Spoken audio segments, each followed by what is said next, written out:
Assalamualaikum warahmatullahi wabarakatuh. Apa kabar anak soleh dan soleha? Semoga anak soleh dan soleha dalam keadaan sehat dan tetap semangat ya. Kali ini kita akan melanjutkan video pembelajaran tematik kita. Jadi simak baik-baik video ini sampai selesai ya. Di video kali ini kita akan melanjutkan tematik C kita, yaitu peduli terhadap makhluk hidup. Subtema yang ketiga, ayo cintai lingkungan, pembelajaran 4, 5, dan 6. Adapun materi yang akan kita pelajari pada kali ini, yang pertama, hak dan kewajiban dalam menjaga kelestarian lingkungan sekitar. Yang kedua, laporan hasil wawancara teman. Yang ketiga, ciri-ciri cinta lingkungan. Dan yang terakhir, mempresentasikan laporan hasil wawancara. Adapun tujuan pembelajaran kita pada kali ini, yang pertama, agar anak soleh dan soleha mampu mengidentifikasi hak dan kewajiban dalam menjaga kelestarian lingkungan sekitar. Kemudian, agar anak soleh dan soleha mampu menanggapi laporan hasil wawancara teman. Lalu, agar anak soleh dan soleha mampu mengetahui ciri-ciri cinta lingkungan. Yang terakhir, agar anak soleh dan soleha mampu mempresentasikan laporan hasil wawancara. Kebersihan dan kelestarian lingkungan tempat tinggal harus kita jaga bersama-sama. Dengan menjaga dan melestarikan lingkungan, berarti kita mensyukuri pemberian Tuhan Yang Maha Esa. Sesuai dengan hadis riwayat Muslim, yaitu kebersihan itu adalah sebagian dari iman. Oleh karena itu, kita harus menjaga kebersihan ya.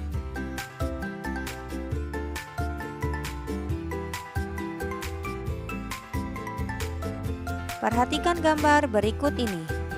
Ini adalah gambar bencana banjir.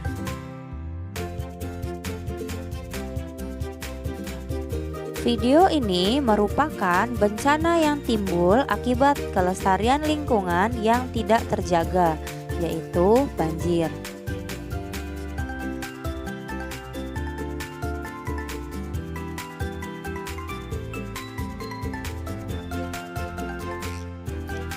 Banjir terjadi jika lingkungan kurang atau tidak memiliki daerah resapan air. Banjir juga dapat diakibatkan oleh ulah manusia yang tidak peduli terhadap lingkungan, yaitu dengan cara membuang sampah sembarangan.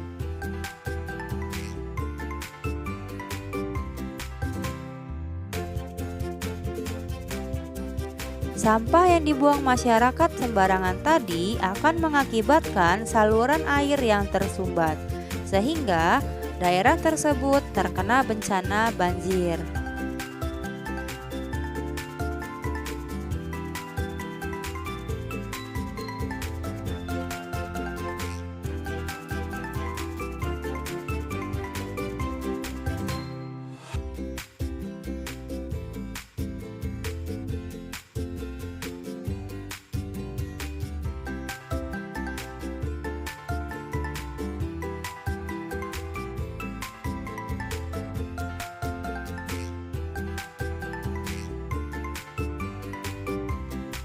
Pada gambar yang selanjutnya, gambar apakah ini?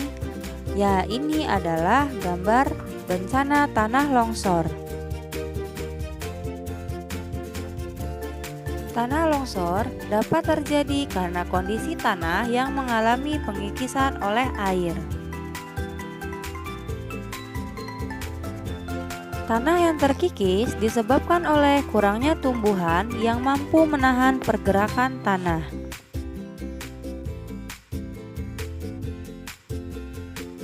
Penebangan pohon secara terus-menerus dan secara berlebihan tanpa melakukan penanaman pohon kembali atau reboisasi inilah yang dapat mengakibatkan terjadinya bencana longsor.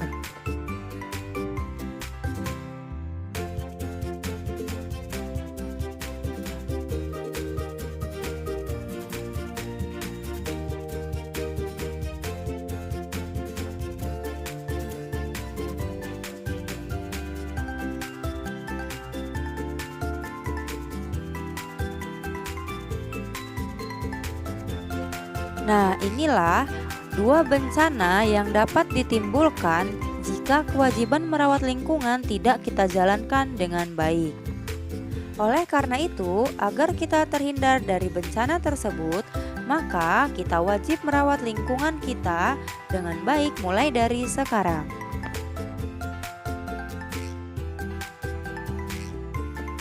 Selanjutnya, kita akan mengidentifikasi hak dan kewajiban dalam menjaga kelestarian lingkungan. Perhatikan gambar berikut ini.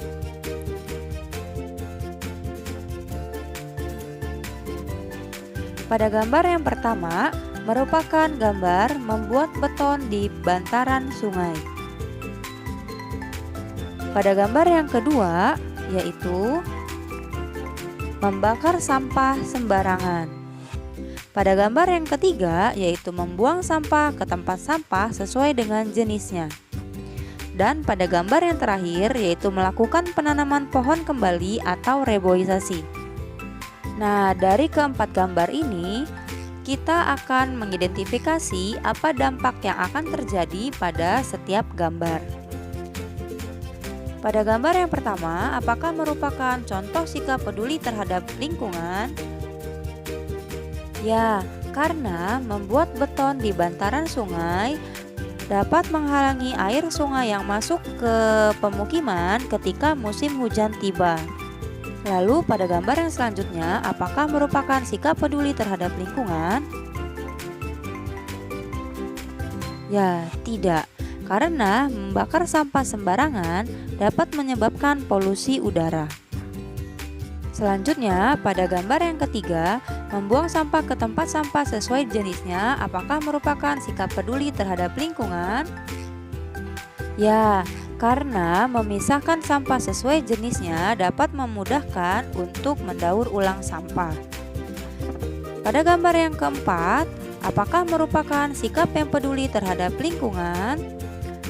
Ya, karena melakukan penanaman pohon kembali dapat mencegah terjadinya tanah longsor. Materi yang selanjutnya yaitu menanggapi laporan hasil wawancara teman. Adapun hal-hal yang perlu diperhatikan dalam menanggapi laporan hasil wawancara teman, diantaranya yang pertama, apakah pemilihan narasumber sesuai dengan topik wawancara? Yang kedua, apakah pertanyaan yang diajukan sesuai dengan topik wawancara? Yang ketiga, apakah jawaban narasumber sesuai dengan pertanyaan yang diajukan? Dan yang terakhir, apakah informasi yang diperoleh sesuai dengan topik wawancara? Nah, inilah keempat hal yang perlu diperhatikan dalam menanggapi laporan wawancara. Selanjutnya yaitu ciri-ciri cinta lingkungan. Allah menciptakan sumber daya alam yang ada di bumi, salah satunya untuk memenuhi kebutuhan hidup manusia. Kita dapat memanfaatkan sebagai sumber daya alam yang tersedia. Akan tetapi, kita juga harus menggunakannya dengan bijak. Kita gunakan secukupnya dan kita juga jaga kelestariannya. Perhatikan gambar berikut ini. Gambar yang pertama yaitu penanaman pohon kembali. Gambar yang kedua yaitu penebangan pohon secara liar. Nah, menurutmu dari kedua gambar ini, manakah yang menunjukkan perilaku cinta lingkungan? Ya, tentu pada gambar yang pertama yaitu melakukan penanaman pohon kembali. Cinta lingkungan merupakan sikap yang menunjukkan kepedulian terhadap lingkungan. Pemanfaatan sumber daya alam secara bijak merupakan salah satu cara menunjukkan kepedulian terhadap lingkungan. Umi memiliki beberapa gambar. Nanti akan kita identifikasi apakah gambar ini merupakan contoh perilaku yang menunjukkan kepedulian terhadap lingkungan. Gambar yang pertama, apakah merupakan contoh perilaku peduli terhadap lingkungan? Ya, tidak, karena dia membuang sampah sembarangan. Pada gambar yang kedua, apakah merupakan contoh sikap peduli terhadap lingkungan? Ya, tidak juga, karena dia membuang-buang kertas. Yang ketiga, merawat tanaman dengan baik. Apakah ini merupakan contoh sikap peduli terhadap lingkungan? Ya. Dan yang terakhir, membiarkan keran air terbuka. Apakah ini merupakan contoh peduli terhadap lingkungan? Ya, tentu tidak. Materi kita yang terakhir yaitu mempresentasikan laporan hasil wawancara. Adapun hal-hal yang perlu diperhatikan saat mempresentasikan laporan hasil wawancara, yang pertama,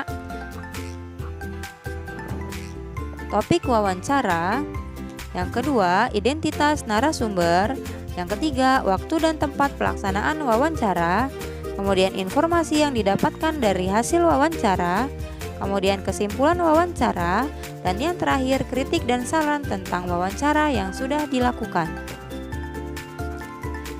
Kesimpulan pembelajaran kita pada hari ini yaitu kebersihan dan kelestarian lingkungan tempat tinggal harus kita jaga bersama-sama. Dengan menjaga dan melestarikan lingkungan berarti kita mensyukuri pemberian Tuhan Yang Maha Esa. Alhamdulillah, pembelajaran kita pada hari ini sudah selesai. Semoga apa yang Umi sampaikan dapat anak soleh dan soleha pahami dengan baik. Dan apabila ada yang ingin ditanyakan, silakan langsung ke WA pribadi Umi. Selanjutnya, silakan anak soleh dan soleha kerjakan soal latihan yang terdapat di modul ya. Sekian pembelajaran dari Umi akhiri. Wabillahi taufiq wal hidayah. Wassalamualaikum warahmatullahi wabarakatuh.